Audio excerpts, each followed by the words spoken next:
Okay, so far, historically here, we've got chapters 1 through 6. When we look at them, the first one they got deported. Okay? We figured it out. They were about 17-ish, maybe 20. And then Nebuchadnezzar's dream. So here we are with these kids that are 20 years old, and one of them outdoes all of the wise men that he had from his father's kingdom. He'd actually gone in and said, hey, I got this dream, y'all come figure it out. And they go, oh, no problem, King, tell us what the dream was. And he goes, no. You tell me what the dream is and what the dream means. And then when they couldn't, he goes, that's it, off with their heads. So that had already started. The blood was already flowing when they came to Daniel, and he goes, hold on, I can tell you what that is. And then when he goes up to town, can you imagine these wise guys from his father's kingdom can't figure it out, and then this 20-year-old Jewish captive figures it out. I mean, that's probably some pretty upset people, but how upset could you be with the guy that just saved your life? Okay, so then the next one, we called it bow or burn. And we got into it last week and went through all of the aspects of the thing. I mean, there's a lot of things that stuck out, but this image, this statue, it wasn't a dream anymore. He actually made this thing. And it was 9 feet wide, 90 feet tall. It's out in the middle of the desert. This thing's huge. That's 9 stories. I mean, for back then, that's wow, that's incredible. So when you start to go through the whole story, it's incredible, the obvious, the surface part. Oh, king, we don't have any reason to talk to you about this. We don't need to defend God. He's going to defend himself. And we're bowing. Even if we get crispy critters, we ain't bowing. And then, how many people did we throw in there? Was there 3? Because I see 4. So that is a fantastic story about how God's protection is. But we got towards the end of that, and gets, like I never get long and drawn out, but we got to the end of that, and we were talking about how it's a model, how it's a type. And when you take a look at that and you go, what would this be a type of? What elements do we have? Well, we've got a universal religion, worship this or die. We got an oven 7 times hotter than it normally is. So you started seeing all these pieces come together, and it was a type of the tribulation period. Nebuchadnezzar would have been the Antichrist, the type of, right? The furnace, the tribulation, the heat, it's heated up 7 times, 7 years. Where was Daniel? You ever notice that? I mean, he got put in charge of a lot of stuff after he came up with that dream, yet he wasn't there. So you start noticing, okay, if that's the same type, then Daniel would have been a type of what? The church. We weren't there. And then the people that got saved, they got Jesus in the tribulation. They went through it. He was there with them all the way to the end. So that type or that model was kind of cool. So now, that was in 3. So now we're going to head into 4, and here's Nebuchadnezzar's pride. So now we're kind of looking at this storyline as it's going along, and it almost seems like Daniel's story so far has been really about Nebuchadnezzar as much as anything else. So as we go into this, this chapter is written by, you got to understand this. Remember, starting in chapter 2, the next, from 2 to 7, they were written in Aramaic. So it's not even written in Hebrew. I mean, it was all of those times that you're seeing about 2 through 7, it was about the Gentiles. That's why it was written in a Gentile language. Kind of like a little message the Holy Spirit is sending out to us, because he goes, this is what we're going to talk about, that's why I'm using their language. But then here we get to 4, and it's a Gentile king. Okay, so we've seen it talking about Nebuchadnezzar before, but he wrote this chapter.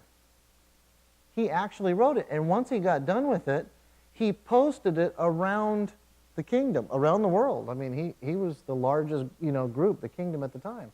So he sends this thing out. And when you read this, if you keep that in the back of your head, you're going to think, wow, he wrote this. Remember about what had happened. That's it, off with their heads. And then he says, you don't bow, I'm throwing you in the furnace. I mean, all these things, and then what did he come back to? Your God is the God. So here we go through all this, and we're seeing this Nebuchadnezzar story. I think that's what I'm getting a lot out of it, almost as much as anything else. Now, he distributed this thing in like 562.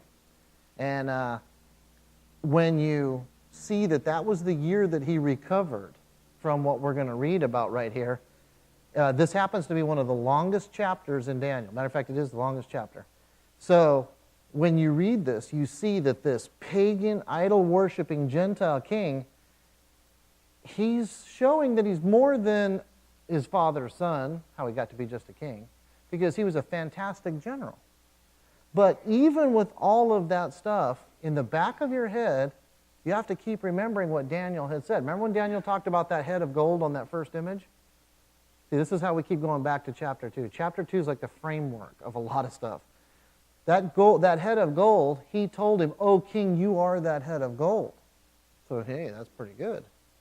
And then he goes on to tell him, God gave you all of these things to be in charge of. So all the things that Nebuchadnezzar had accomplished up until that point, God had helped him accomplish it. He'd done that for him. So you can kind of see that God's behind the scenes, even in Nebuchadnezzar's life. And I was thinking, doesn't it seem strange that these guys are pagans? I mean, we talked about who they were worshiping. Marduk. Bel was the short version, where we get Baal. It all rolls back to Lucifer. But yet, how does God have his hand on these guys when they're not following him? And you start thinking, well, God's people had turned, didn't they? Remember that? When we went through Hosea? They had turned. So, as an instrument of judgment, he's bringing them into captivity of Babylon. So you can kind of see how God's multitasking here. There is judgment going on these people. Why does he bring judgment? Is he trying to get rid of the Jews? No. He's trying to correct them. He wants them to get straightened out. He wants them to go forward, like us. But even the thing that he's using as judgment, he's even reaching out to him, trying to show him, I'm God. Not Marduk, not Bel, not all this stuff.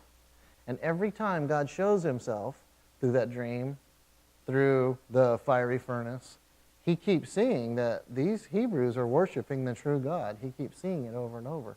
So keep that in your head as we kind of go through here. All of this is that he goes into this behavior. You know, he goes in where he openly admits his pride, and then he goes nuts for 7 years. And it's inside that, and all this behavior, we'll read about it and you'll see what I'm talking about. But then he gives glory to God of Israel for his recovery. So this is the third time he's going to be saying, your God is God. He learns an important lesson. And I think it's something that we run into. The important lesson is that it's a hard way for us to be able to do this, but people need to understand that pride goes before destruction and a haughty spirit before a fall. Our pride will get us into trouble every single time. You think you're right, next thing you know, you're screwed up. When humility talks less, humility listens instead of speaks, humility does not act out, humility loves instead of the opposite. I mean, this is where it kind of goes back to where we said, pride is the root of all sin. And this is where he's starting to realize this too. In this chapter right here, he actually even acknowledges it. So, we're talking about another 20 years later. So, we were up to about, let's round it up. They were 20-ish, the boys were. And then by the time we get to the next one where they were getting ready to go into that fiery furnace, they were 40. Okay, we're talking about another 20 years since that furnace. So another 20 years have passed. So we're talking about Daniel being somewhere near 60. Okay? So Nebuchadnezzar is now, look how far he's gone on since this happened. He took over about 40 years ago. So now he's starting to kick back. Who knows how old he was? You know he was older than 20, so this guy's probably in his 70s. So he'd conquered all these places. He started having peace inside of his kingdom. So he started really enjoying the security of not having somebody come try to attack you. He was the big man on campus. There was peace inside. There was all kinds of prosperity going on inside there. And he defeated all of the enemies. And all these really impressive building projects. Think about some of the things we've heard about Babylon in the day. Go back to Genesis like 10, and you're going to hear Nimrod talk about the Tower of Babel. Think about that. The Tower of Babel, Babel, that Bel is that same god, Bel, Marduk. Same thing that Nimrod had brought in. So these things had been started by people long before, but here's Nebuchadnezzar actually finishing up a lot of stuff, a lot of huge building projects that we've got in there. So finally he gets to relax. Finally he gets to, rest on his accomplishments. And Nebuchadnezzar thought that he was the builder of Babylon the Great. He thought that he was the architect of the peace and prosperity. You can kind of see where this guy's getting a big head. But he was soon to learn that all these things had been permitted by the will of God. There's a lot of stories that we go through Daniel, and they're great Sunday school stories. The fiery furnace, the lion's den, and all that. But we're missing the really big picture. God specifically allowed this prosperity to fall on this guy and this whole kingdom right here. So, all of these things being permitted by the will of God. Now, once again, God, in His grace, is using a dream to communicate an important message to Nebuchadnezzar.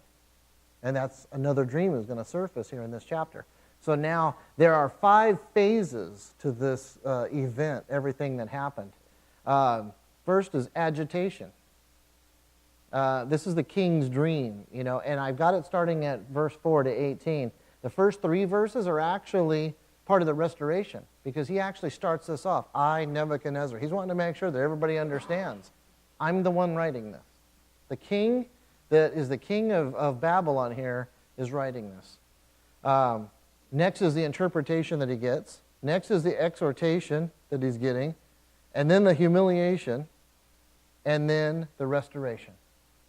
So you're going to see this big circle happen to him, and you can tell as this big circle happens, there's no way that this came from anywhere but God. No way. So we'll dive in here. The first part of this is where I attached it to number 5, but we'll start off right in the very beginning. Verse 1, Nebuchadnezzar, the king, to all peoples, nations, and languages that dwell in all the earth, peace be multiplied to you. I thought it good to declare the signs and wonders that the Most High God has worked for me. How great are His signs and how mighty His wonders. His kingdom is an everlasting kingdom, and His dominion is from generation to generation. Now we'll move on here to 4. I, Nebuchadnezzar, was at rest in my house and flourishing in my palace. I saw a dream which made me afraid, and the thoughts on my bed and the visions of my head troubled me. See, you can tell that it was good to be king. He was relaxing. He was really taking it in. And as this dream starts to come, it rattles him. And the dream made him afraid. Now, if you go back to that first one, we talked about the dream from chapter 2. Daniel 2:1 said, now in the second year of Nebuchadnezzar's reign, Nebuchadnezzar had dreams, and his spirit was so troubled that his sleep left him. He just said troubled. This one says, this thing made me afraid. So now you can tell he's kind of rattled. Have you ever had a dream like that where you're like, uh-oh, something, just fear kind of sat in? So, verse 6, therefore I issued a decree to bring in all the wise men of Babylon before me, that they might make known to me the interpretation of the dream. Then the magicians, the astrologers, the Chaldeans, the soothsayers came in, and I told them the dream, but they did not make known to me its interpretation. I mean, you'd think that this guy would have learned his lesson the first time, right? He had them all come in, and they were all like, I don't know what you're talking about. And then they had to go get Daniel. So, the only idea that I can think of is that possibly under Daniel's leadership, maybe these guys straightened out. If you think about it, Daniel got put in charge of them at that first dream. So Daniel's been their boss for a considerable amount of time. So you think maybe they straightened out. Maybe they caught on to what Daniel was saying. Who knows, whatever it was. Okay, so in 8, But at last, Daniel came before me. His name is Belshazzar, according to the name of my God. In him is the spirit of the holy God. And I told the dream before him, saying. Now, if you notice right there that the king actually used Daniel's Hebrew name, remember, the king is writing this. This is not Daniel writing it, it's the king writing it. So keep that in mind from the perspective. Why would he use his Hebrew name?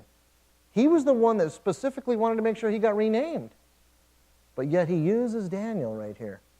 So, instead of Belshazzar, he calls him, he says, the spirit of the holy God. That's incredible. The credit that he's giving to Jehovah in this letter. And then remember, it went all around the world. All people, all nations got this thing. And that's quite a witness, quite a testimony going around, especially from a pagan god up until this point. Okay, so in 9, Belshazzar, chief of the magicians, because I know that the spirit of the holy God is in you. I mean, you got to ask yourself, how do you know that? And no secrets trouble you. Explain to me the visions of my dream that I have seen and its interpretation. The chief of the magicians, you see that? He's the boss. You might even roll the clock back a little bit into some of the studies we talked about when we were talking about when Jesus was born. Who showed up? The Magi. Who was their boss? Daniel. So hundreds of years after Daniel, the guys that showed up that said, "Where is the one born King of the Jews?" That had to have been Daniel teaching them the Scripture about the Messiah. Chapter 6 here even tells us that Daniel, the term is called Rab Magi, and that means chief of the hereditary Median priesthood. What that means is he was in charge of a group of people that you had to be born into. How bad would that have irked them? You had to be born one of them and then work your way up the chain to get where they were, and yet this guy right here was put in charge of them, and he was a Hebrew. So this is really set off. You're going to see some things where he keeps himself separate from them too.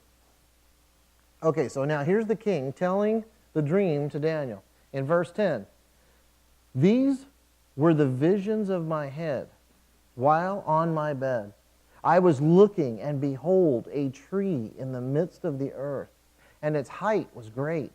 The tree grew and became strong. Its height reached to the heavens, and it could be seen to the ends of all the earth. Its leaves were lovely, its fruit abundant, and in it was food for all. The beasts of the field found shade under it. The birds of the heaven dwelt in its branches, and all flesh was fed from it. I saw in the visions of my head while on my bed, and there was a watcher, a holy one, coming down from heaven. He cried aloud and said thus, chop down the tree and cut off its branches. Strip off its leaves and scatter its fruit. Let the beasts get out from under it and the birds from its branches. Nevertheless, leave the stump and the roots in the earth, bound with a band of iron and bronze in the tender grass of the field. And let it be wet with the dew of heaven, and let him graze with the beasts on the grass of the earth. Let his heart be changed from that of a man.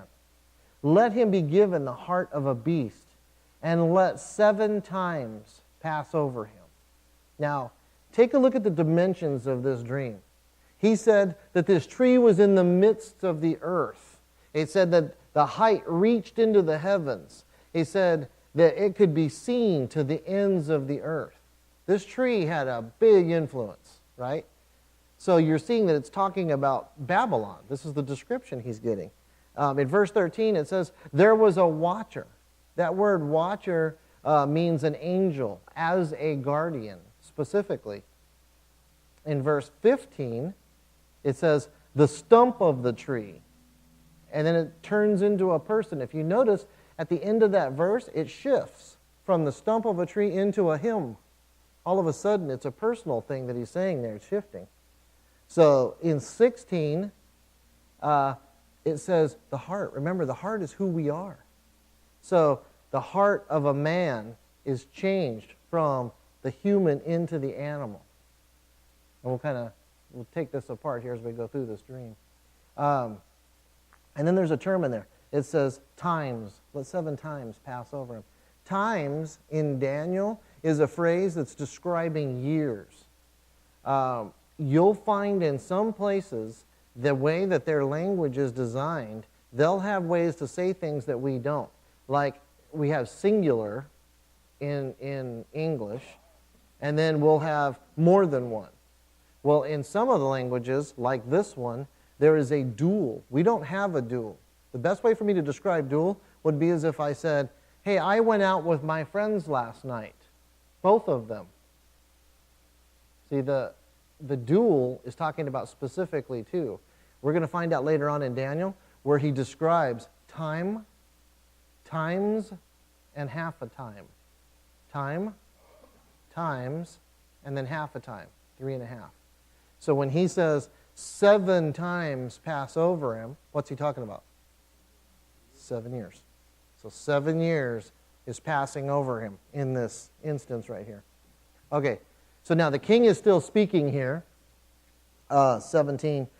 This decision is by the decree of the watchers, and the sentence by the word of the holy ones, in order that the living may know that the Most High God rules in the kingdom of men, gives it to whoever he will, and sets over it the lowliest of men. See, this decree of the watchers. See, this is like the councils of heaven. There's a couple verses I put up there where it's talking about the council of heaven, powers that are ordained of God. I think this is very important for us to grasp onto, because this is where we start saying, God's in charge. This is what we need to understand. Even with this guy, he said, I gave you those things. I needed something accomplished, but I'm also the one that takes these things away. So this decree was sent. And you go, okay, why was the decree sent? Well, the decree was sent so that the living may know that the Most High God rules in the kingdom of men. God is saying to everybody, the reason I'm thinking this is we've seen Saddam Hussein, we've seen Hitler, we've seen Mussolini, we've seen Stalin, but in all of that, as much as they try to put themselves up on a pedestal, God will say to the non-believer, just as much as he says to us, I'm God. You're going to understand that one way or the other. I think we get kind of myopic when we think about the church and how does God deal with us.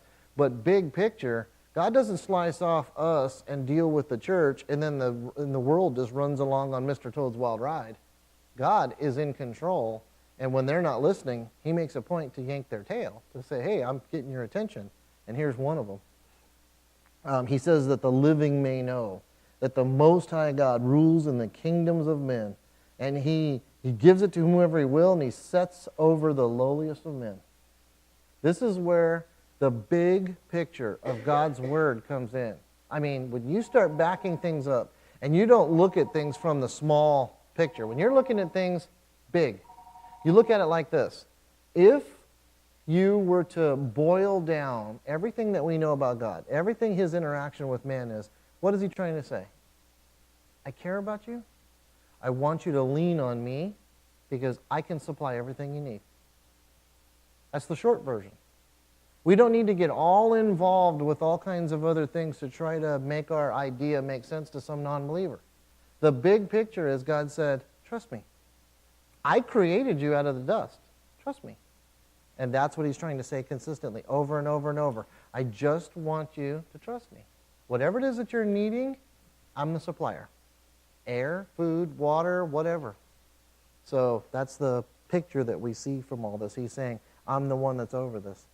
Okay, so now we're going to move from that agitation to the interpretation. Let's go through here and try to figure out what this thing's all about. So in 18, remember, the king's still writing this. This dream I, King Nebuchadnezzar, have seen. Now you, Belshazzar, declare its interpretation. since all of the wise men of my kingdom are not able to make known to me the interpretation, but you are able, for the Spirit of the holy God is in you. Now you notice when he said that I went and told all the wise men this dream and they couldn't figure it out? Notice Daniel wasn't in that group? Because if he would have told all of them, then he would have been telling Daniel. But now here he is telling Daniel later. I think this is showing you that Daniel kind of kept himself separate from that. Like, I'm in charge of all this, but I'm not getting in the middle of it. That kind of gives you a way to go, how do we live in the world, you know? You do your business, you do what you're supposed to be, but you don't keep yourself involved in their day-to-day stuff because it'll start pulling you down. Okay, so 19. Then Daniel, whose name was Belshazzar, was astonished for a time, and his thoughts troubled him. So the king spoke and said, Belshazzar, do not let the dream nor its interpretation trouble you. Belshazzar answered and said, my lord, may the dream concern those who hate you, and its interpretation concern your enemies. Now, remember, this guy is already in his 60s. Daniel is. He's been with this king since he was 17. So in that amount of time, he has shared things specifically about God. The Word tells us he did. But in this, when this description starts coming down and he goes, tell me what you see. And it says, and his thoughts troubled him. Matter of fact, it says that astonished him for a time. The King James actually says 1 hour. So I was thinking about, when we were talking about this the last time, you're a prophet. And you just saw something that has to be told to this group. God gave it to you. And what you saw was that the destruction of that place was going to happen. How much weight would that be on you? If you think about it, you'd have to tell these people, like Jonah, for example, y'all are going to die. 40 days, you guys are going to die. I mean, Jonah was upset because he wanted to go in there and go, I hate you guys. I'm glad you're all dead. And then when it didn't happen, he got upset. Where here's Daniel, and he sees the interpretation that needs to be told to the king, and it says that he was astonished for an hour. He just kind of sat there like, wow, how am I going to tell this guy? I mean, I'm going to tell him, but that's heavy because it seemed like he was getting it. How many times do you think you're sharing the word with somebody, and then all of a sudden God shares something with you like they ain't even listening to you? You need to kick the dust off your feet. You need to get moving. And you're like, oh, but my heart. People make the decisions they make, and this is what's going on here. So he's like, oh, man. And then the king, Daniel, just tell me. I know, but I wish this was happening to your enemies. You don't understand how bad this is. So when you see this, that worldly, occultic wise men couldn't see this. Only the men who have the Spirit of God in them. The days that we are living in, and I mean literally now, the stuff that you've got seeing going on, you are going to see things clearly that other people don't see because the Spirit of God lives in you. The thing is, you are going to have to shut the world out so that you don't get distracted by all this other stuff that's going on and hear what God is saying so that you can hear what God is saying about the situations around you so that you can understand and maneuver accordingly. Because that's what Daniel's doing. And there might be times that you're going to be astonished. You're going to go, wow, that's where this is headed. And he's going to go, yeah, that's what I need you to tell him. And that's kind of what's going on here because you have the Spirit of God in you. And you kind of look at that relationship with Daniel and the king, and it's incredible. I mean, you think to yourself, what kind of a conversation's passed between these two guys over 40 years? I mean, they ate together, they sat, they talked. No doubt he's the king. I mean, they ain't chummy hanging out together. But he kept telling them the word. He kept telling the word. He kept telling the word. It was over and over and over. He kept telling the word. And we'll see that there were other things that happened because some of this is written in flashback. So other chapters happened before this. But you'll see that no matter what was going on, he was always there. And God shined through Daniel every single time. So you wonder, what was being said? Because these are the kind of conversations that we need to be having with other people that are around us. You know, can you shine? It really just starts to make you think that if God's in charge of what's going on, Daniel has reserved himself into saying, okay, God, this is where you need me. Remember, he's of the royal line. Daniel was. So it wasn't just like he was hey man, I'm doing better than I was back in Jerusalem. No, this guy was of the royal line. So he's resigned himself to trust God. Whatever the situation is, I'm trusting God. Daniel's faith is huge. Okay, so in 20, the tree that you saw, which grew and became strong, whose height reached to the heavens, and which could be seen by all the earth, whose leaves were lovely, and its fruit was abundant, in which was fruit for all, under which the beasts of the field dwelt. And in those branches the birds of the heaven had their home. It is you, O King, who have grown and become strong, for the greatness has grown and reached into the heavens, and your dominion to the end of the earth. See, so he's sharing all this stuff that's going on with him again. Okay, so now we're going to transition from that interpretation he just gave him to an exhortation. Okay, this is where Daniel's going to build him up here, starting in 23.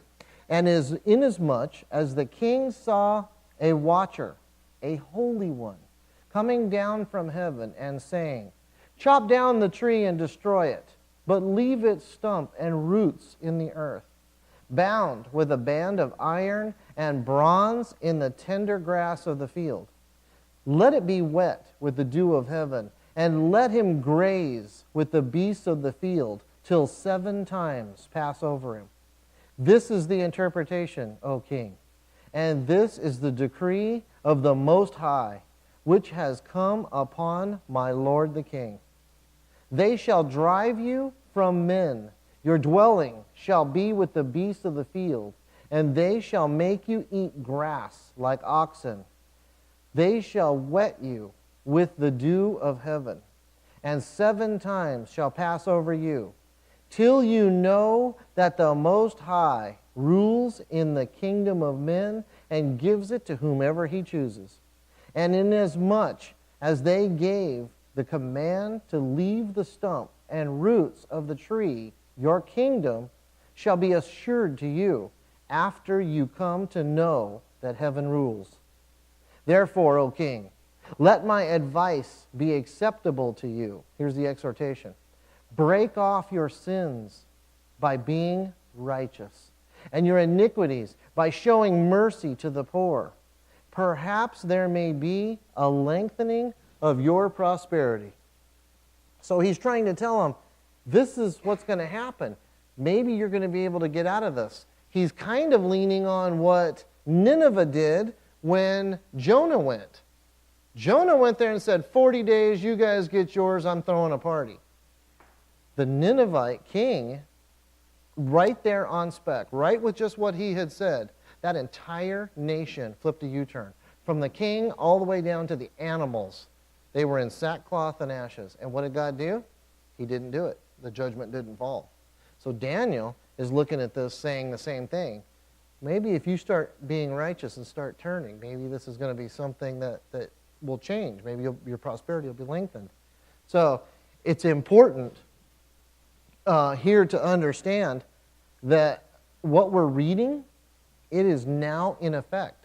This stuff, just because we're reading it in Daniel, doesn't mean that was it. This same kind of thing is happening right now. Malachi, chapter 3, verse 6. For I am the Lord. I do not change. Therefore you are not consumed, O sons of Jacob. God doesn't change. He doesn't have rules that he follows in the Old Testament, and he's got different rules in the New Testament. God doesn't change. Like I said, he's trying to say, lean on me. I love you. I created you. Lean on me. Trust me. That's what he keeps trying to say. So when you see this, you understand that God is sovereign. God is independent. He doesn't follow our commands and our requests. Too many times I've heard guys saying, oh, he blessed me with this, and he blessed me with that, and he blessed me with this. And it sounds as though God's like a big vending machine or something. And it hurts my heart to see that these people don't grasp who he is.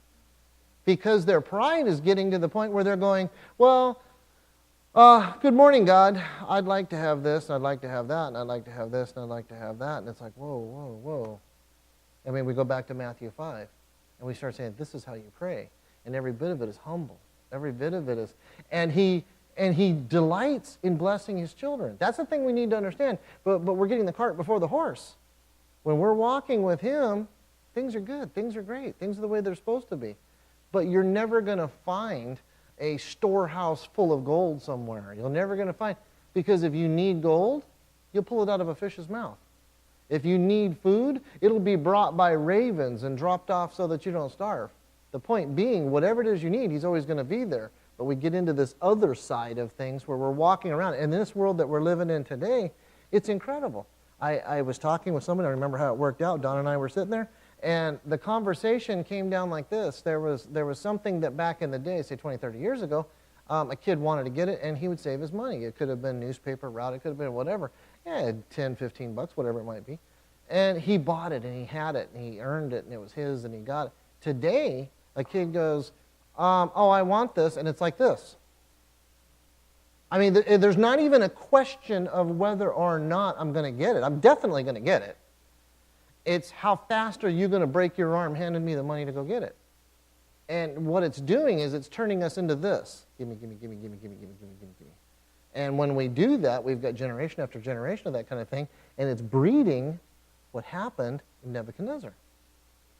See, these things that we're reading about, they're really great stories, and they're neat in Sunday school, and the city can have a felt board to put the little things on for the story, and it's neat and wonderful, and let's all go home.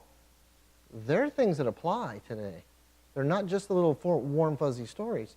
So when we see things like Malachi saying, I don't change, and he says, oh, this is going to happen so that everybody sees I'm the one in charge, then you start thinking of things like Romans 9, 15 and 16, and that is a quote. Which one did I put up there? Romans 9. It is a quote from Exodus 33, but what he's saying is, for he says to Moses, Paul's telling us this, for he says to Moses, I will have mercy on whomever I have mercy, and I will have compassion on whoever I will have compassion. Verse 16, so then it is not of him who wills, nor of him who runs, but of God who shows mercy. And this is why we start getting into, well, I prayed. I don't know why God's not healing me. I prayed for that. I don't know why. And you start thinking about that and you go, where are you? Because when you get into that point where you're the gimme, gimme, gimme, gimme, gimme, gimme, gimme, and God just goes, I don't even know who you are. Where's my son? We've got to understand here that God is in charge. I mean, God is the boss, easily put. He is the one who is all-powerful, all-knowing, all-present, all eternal. When you start breaking this down with the Allah and with all this other stuff, show me somebody that even has the chutzpah to say those things. You're not going to find that in the Quran. You're not going to find it in any of the Dalai Lama's writings. You're not going to find it anywhere. Our God, the true Creator, the Most High, is the only one who'll speak that. I am all-powerful, all-knowing, all-present. I'm everywhere at the same time. And I'm all-eternal. And when we start grasping onto that, now we start having a different outlook. Remember, we were talking about fear. We will start having a fear of the Lord that's not a, oh, well, I respect God. You can respect some lightning bolts. You can respect some floods. You can respect some droughts that have came down.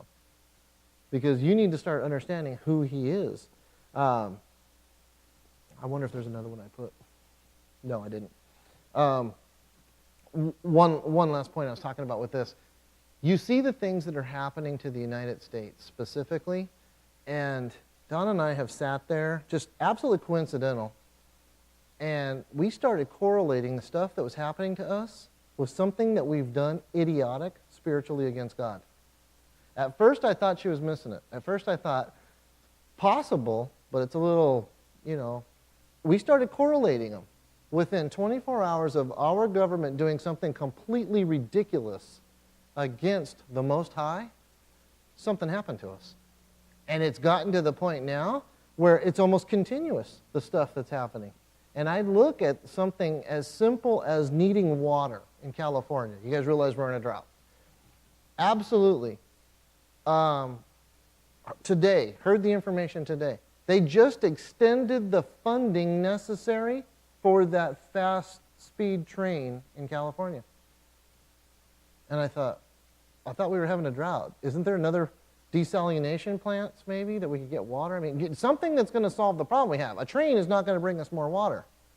And then I found out, oh, well, Dianne Feinstein's husband won one of the contracts that picks it up. And it boils it down to something like $32 million a mile is what it's going to take to put that thing together.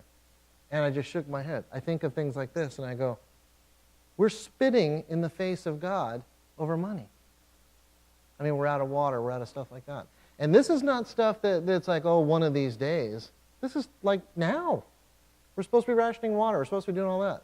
So us to grasp on to what was happening to Nebuchadnezzar would be in our benefit, you know, as individuals, as a body, a church here, if nothing else. And we'd love to see it turn so that the nation would be able to turn. So in verse 28, that was a big rabbit hole.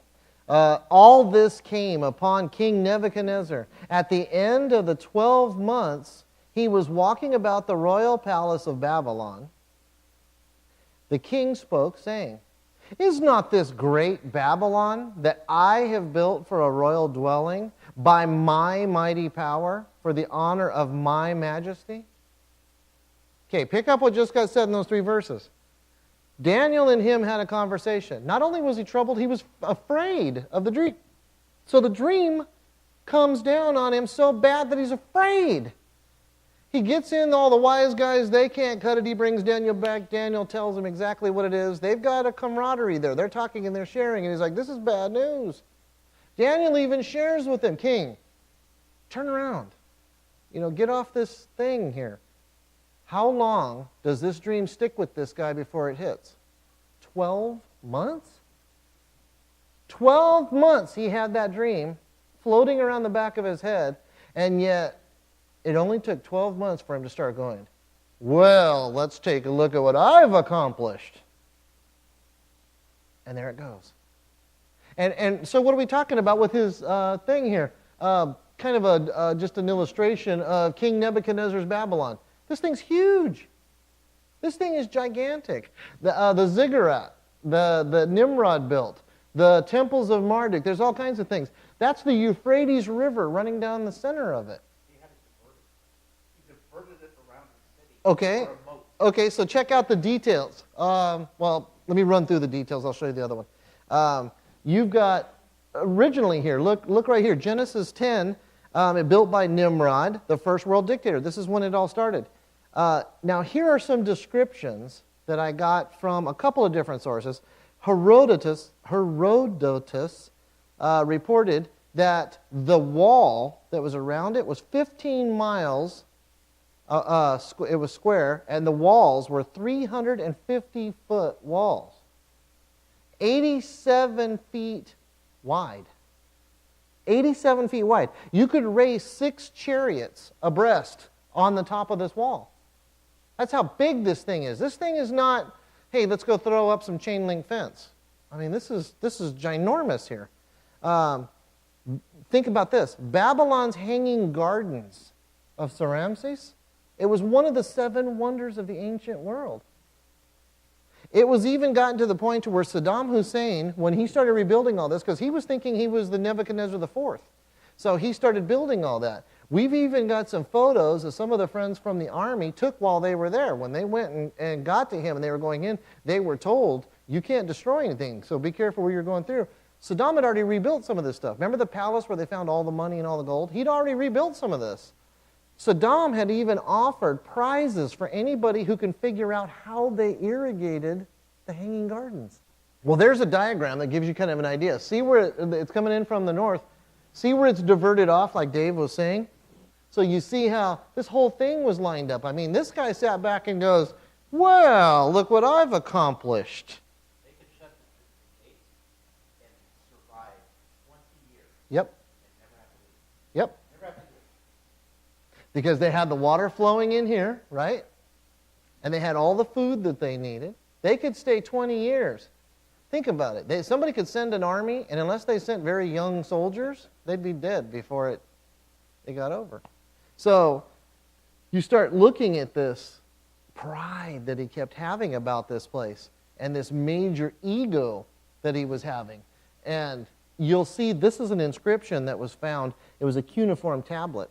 And it said, I, Nebuchadnezzar, king of Babylon, I am the son of Nabopolassar, king of Babylon. I who erected the Izida temple.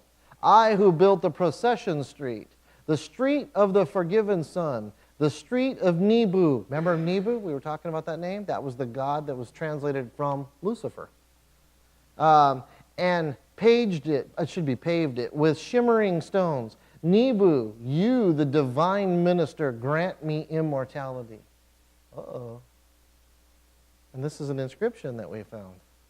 So when you see all this, his pride's eating this guy up. Even though he's had somebody with signs and miracles right in front of his face. How many times did those Pharisees say, show us a sign? He's doing the same thing. Pride. God hates it. It's one of the most dangerous times in life is when things in our life are going great. It's when things start really going good. Our mistakes are really the lessons that we learn, and we learn from them. Our pains and our sorrows are the credentials. If you ran into somebody and they started teaching you about overcoming something and they've never had anything go wrong in their life, wouldn't you be more inclined to go, pfft? But yet, it's when we have these things. So does that mean God wants us to live in the trash? No. God wants you, remember John 17, He wants you to live in the world and overcome it. He wants you to live in the world and lean on Him to be the overcomer of these things so that the trials do come. We're not going to stop them. The pains and the sorrows and the lessons, they're going to come. The difference is they're not going to fall on us. We're going to fall on them. But pride will stop that from happening. Pride will get squashed. And that's what's happening. There's 6 things the Lord hates. Yes, 7 are an abomination to Him. A proud look, a lying tongue, hands that shed innocent blood, a heart that devises wicked plans, feet that are swift in running to evil, a false witness who speaks lies, and one who sows discord among the brethren. Every one proud in heart is an abomination to the Lord. Though they join forces, none will go unpunished. Proverbs 16:5. Do you see a man wise in his own eyes? There is more hope for a fool than for him. Proverbs 26:12. A man's pride will bring him low, but the humble in spirit will retain honor. How many prideful people do you see that look like idiots? They walk around prideful until they fall right on their face. This is the one that I think takes the most bite out of us today, at least in what I've thought of it. Come now, you who say, today or tomorrow we will go to such and such a city, spend a year there, we'll buy and sell and make a profit, whereas you don't know what will happen tomorrow. For what is your life? Is it even a vapor that appears for a little time and then vanishes away? Matter of fact, I added, instead you ought to say, if the Lord wills, we shall live and do this or that. But now you boast in your arrogance. All such boasting is evil. By all means we make plans. By all means we do the things that we got to do. But we do them saying, God, direction? I mean, all the way down to right or left. Right or left. And God wants to be right there. I mean, think of the things that we read about in the Bible and you go, do you think those guys jumped out like that without checking with God first? How about David? Do you think he went out there to chop off that giant's head without checking with God first? I mean, I doubt it. Because this is faith that these guys are walking in. Why does God hate pride? Satan's fall. Isaiah 14, 4 through 14 tells us the whole story. Just 13 and 14 says, for you have said in your heart, I will ascend into heaven. I will exalt my throne above the stars of God. I will sit on the mount of the congregation on the farthest sides of the north. I will ascend above the heights of the clouds. I will be like the Most High. That's where pride comes from. That is the source of the sin, was pride. The very first sin was pride, and it's been the root of all of them ever since. Okay, we'll keep going. 31. While the word was still in the king's mouth. Remember what he was doing? He was walking around going, hey, I got all this. Look what I've done. Look how awesome I am. Hey, everybody high-five me. I'm great. I'm the king.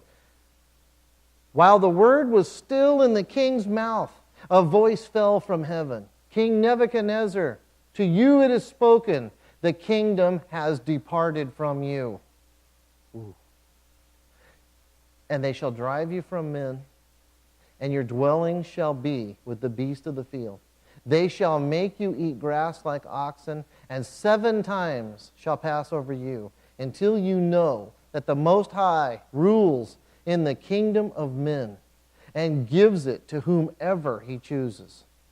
That very hour, the word was fulfilled concerning Nebuchadnezzar. He was driven from men, and he ate grass like oxen. His body was wet with the dew of heaven, till his hair had grown like eagle's feathers, and his nails like bird's claws.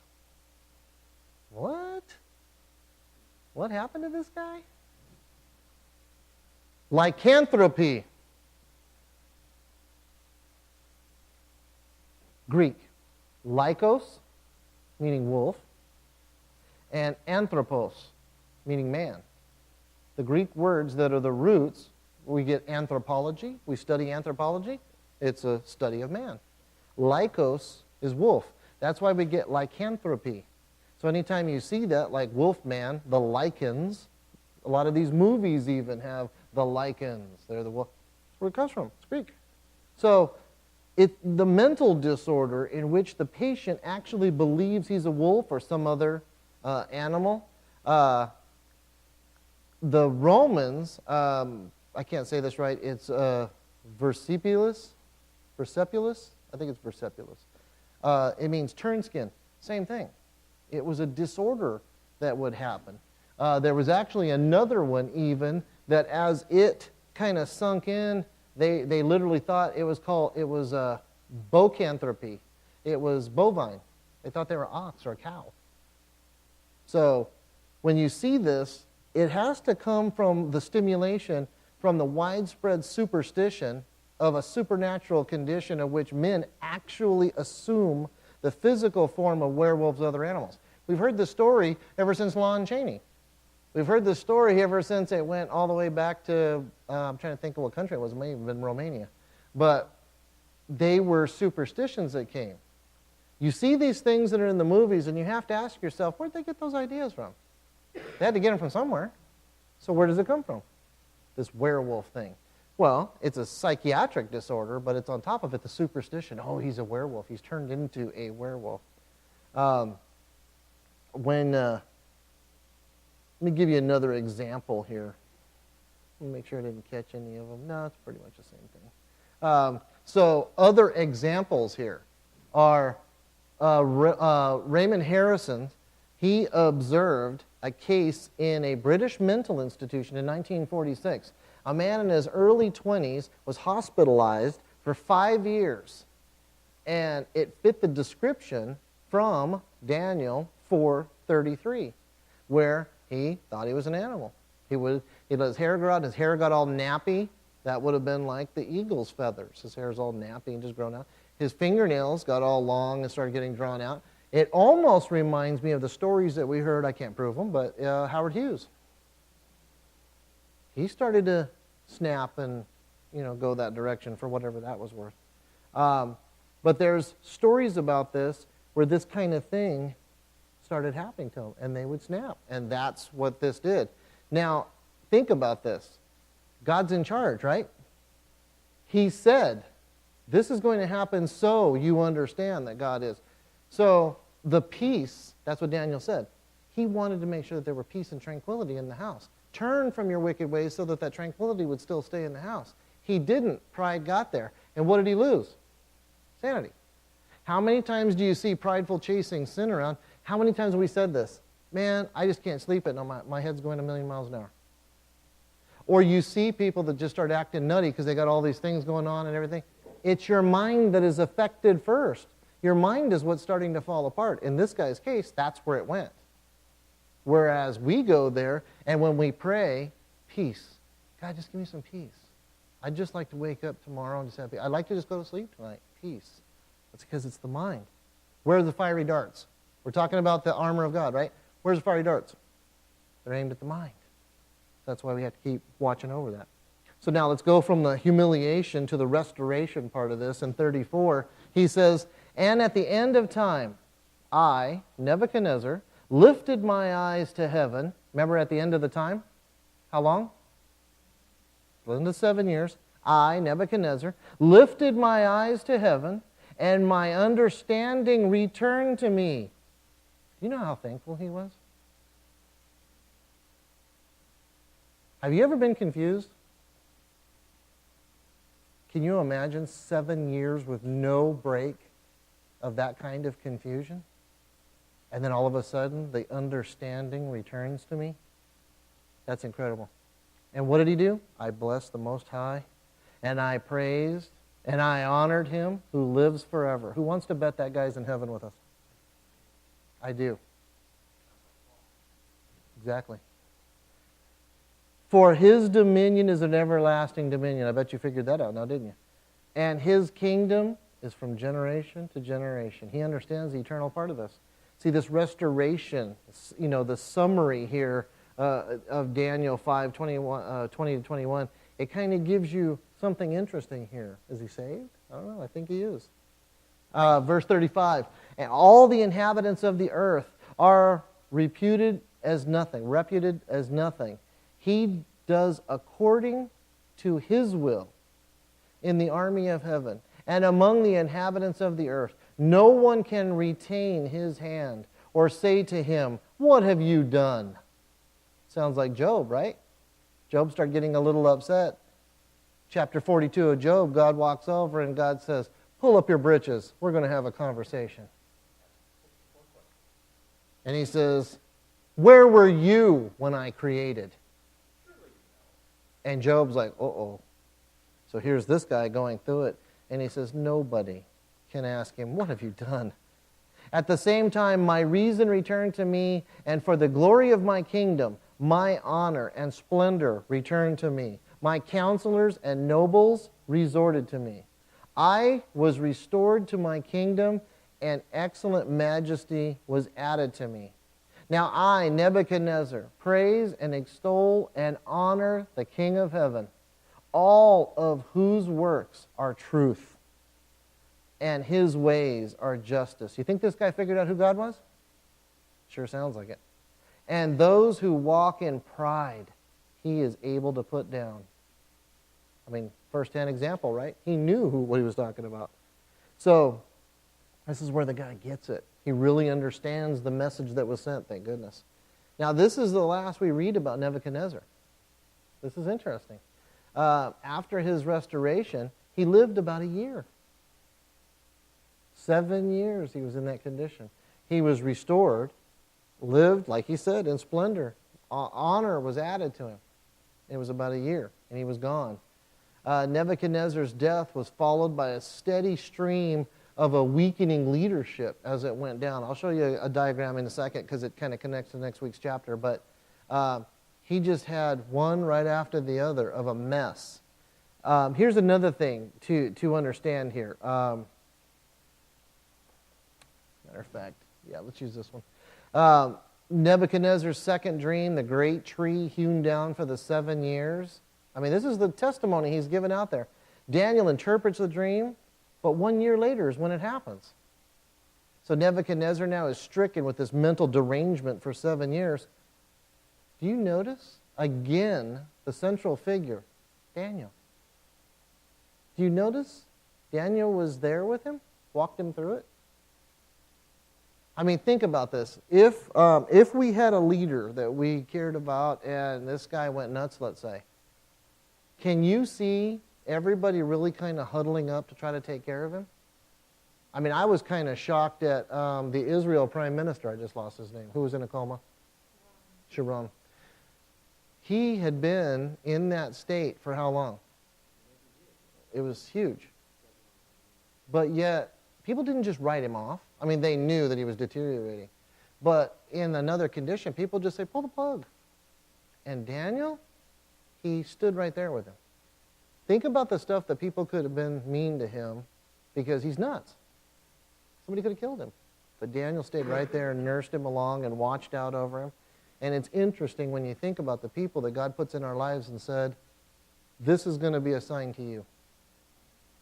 Sometimes you're going to go, oh, why? Really, God? He thinks he's a cow. He's over there eating grass and he's pooping on himself.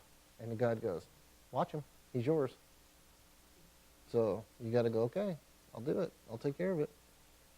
All right, so the application of this thing, kind of like the way we've been talking, was immediate. Absolutely. It happened right now. Second, was it prophetic? How about an outreach of the Babylonians and the Gentile power in the last days and the final overthrow, like we see that's starting to happen? This is where I think this statue does have something connecting to the end times. I know a lot of it does, but very specifically. How could we attach some of this? Let the Holy Spirit share some of this with you. You guys are going to come up with stuff too. I get comments after the Bible studies, and it's funny because you guys are spot on. I mean, there's things that are popping up right now that we don't even think about. The 7 years of insanity and confusion, almost sounds a little bit like that, the fiery furnace. All of a sudden we're going, I wonder, you think there's going to be insanity and confusion during the tribulation? Yeah. The conversion took place after the 7 years of madness.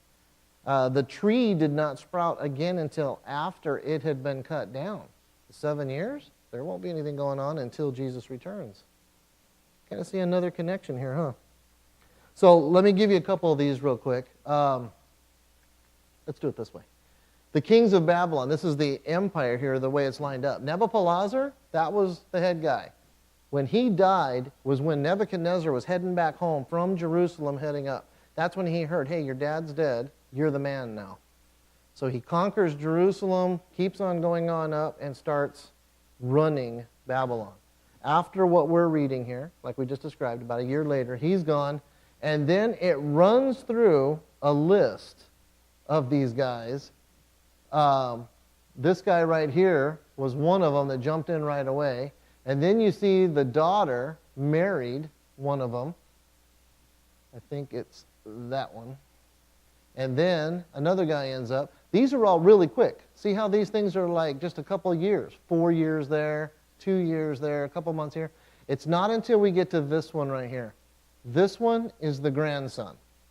And this one is the one that we're going to pick up in the 5th chapter as we move on. So know that it went this guy, some guys in between, and it ends up with this one. So these were all real short, but they were there. They weren't in procession. It's not like we skipped them. So when we get to next week, when we start talking about, we're talking about the fall of Babylon. This is when we talk about the handwriting on the wall. You remember that? Okay. So all of these things are Sunday school stories. I mean, every one of these things is coming up with them. But you're getting the real meat behind what it meant. So the handwriting on the wall story, that's this guy right here. So that's chapter 5 we're going to go over next week.